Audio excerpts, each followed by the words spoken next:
Doctor Mohammad Zafar Ali को controller इम्तिहानात board Faisalabad का इजाफी charge सौंप दिया गया।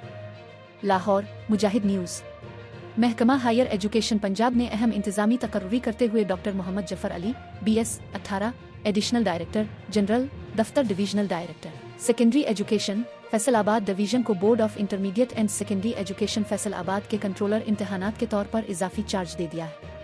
ये तकर्री 89 दिनों के लिए आमुस्तकिल अफसर की तैनाती तक जो भी पहले हो मुअस्सिर होगी। ये फैसला फौरी तौर पर नाफिज अलअमल कर दिया गया है।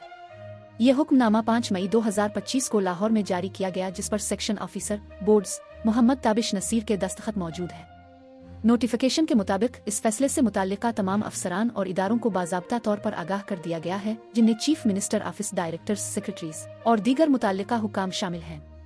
ज़राए के मुताबिक फैसलाबाद बोर्ड में इम्तिहानात से मुताल्लिका उमूर को बेहतर नज़्म और ज़ब्त और शफाफियत के साथ चलाने के लिए ये आर्जी तकर्री अमल में लाई गई है।